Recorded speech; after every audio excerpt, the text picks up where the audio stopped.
thank you for joining us today. Thank you. It's lovely to have you. Thank you. Would you mind starting by sharing with our listeners a little bit about the tack trunk, the history of it?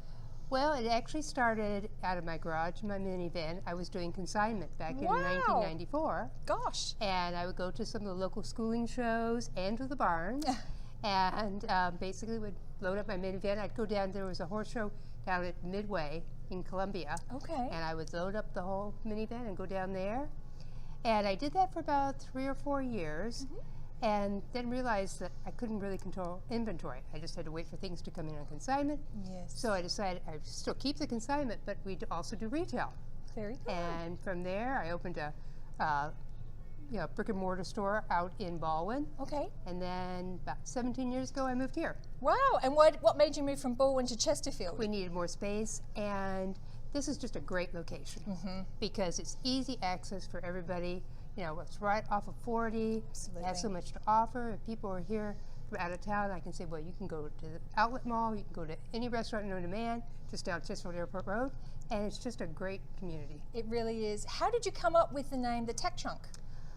Well, it just kind of seemed to fit because everybody has tack trunks, and so we did the name search and got it for Missouri. But I didn't realize at the time that there are a number of them across the country. Oh, they're really Yeah. popular name. So sometimes we get some stuff that belongs to Tack Trunk New York or Tack Trunk Ohio, but yeah, it was just we just liked the name and. Oh, it's catchy, definitely. Yeah. So you provide all kinds of apparel for riding, and then you also do consignment, don't you? We still keep the consignment, so we have clothing, a tack. We don't take helmets because of liability, but basically anything, saddles, anything that's still saleable and in good shape. It gives people a chance to sell the stuff that they don't need anymore, or their child is outgrown, and then they can get money back and put it towards something new that they can use. Absolutely, and that's exactly what I did. I bought my very first saddle here, and this is where I started and got all the advice I needed to start my journey in riding. So what advice would you give to people? I started as an adult. In fact, for me, I started when I was just before 40 years of age, because my goal was I wanted to canter along the beach in Australia on a horse. So I thought, well, I'm going to start riding, even though I felt like I was maybe too old to start, but I was told I wasn't. Too old. No. You're never too old. Well, we tell people if they come in, we'll say we have a barn list for all the local barns. We say, go to a variety of them. Go on a Saturday afternoon and just watch their lesson programs. That's a good idea. And look at their style, what their emphasis is. And then also you can sign up for a lesson here and a lesson there. Yes. Do you find the one whose style and approach fits your needs, who have available during your schedule?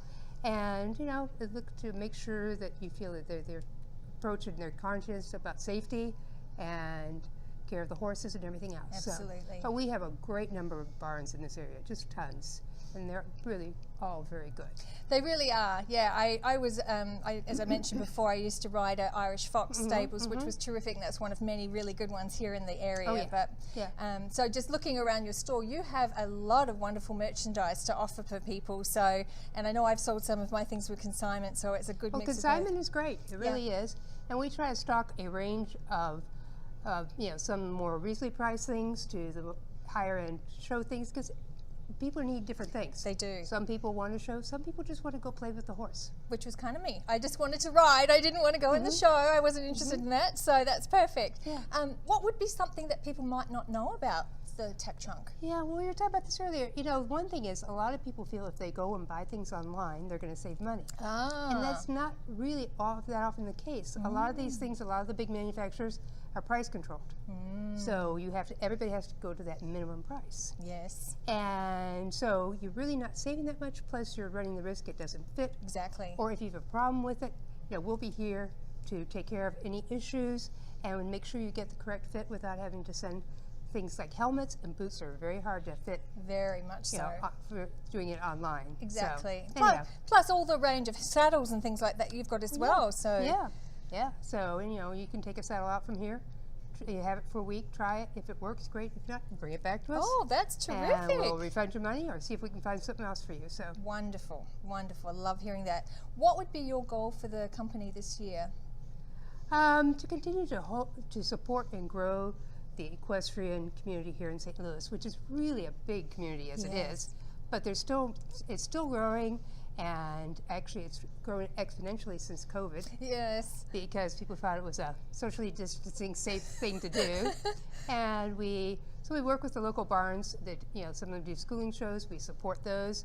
We work with the National Equestrian Center, helping support their endeavors. The one in Lake St. Louis, yes? The one in Lake St. Louis. And so basically just to help continue to support the equestrian community, which is really a great community here in St. Louis. Wonderful, and we want to support you too. So now you can see, if you've given any thought to trying to ride, you can see if I can do it when I was turning 40 and I'm still here, I'm fine, then you might want to give it a go too. And certainly if you've got little ones, that's a good time. How young do you recommend people start if they've got little ones? Well, they can start, it depends on the barn. Some will start earlier than others. Yeah. Kennedy Farms has this great program, Pony Pals, and they'll start them at 4. Oh, wow. And it's a great little program. Aww. Kids love it. But anywhere, I think you have to be at least 4. Okay. And a lot of barns wait till they're 5 or 6. But it just really depends on the child. Some are ready earlier than others. Yes, yes. Some are probably able to understand instruction earlier than others too, and which would be part of it. And another thing that's very popular in the St. Louis area are the summer camps. Oh, right. The kids love the summer camps, and so many of the barns around here offer that. Excellent. And then a lot of them will continue on to take lessons year-round. That's right, So, anyhow. Wonderful. Well, thank you so much. Thank you very much for joining us. Please check out, what's a great way for people to reach you? Is it a website, or what? Do you have a website? We have a website. We don't sell off the website, but we do have a website. And otherwise, they can call, just come visit us. What's your phone number? 636-812-0146. Wonderful. So make sure you check out Maura and the gang here at the Tack Trunk.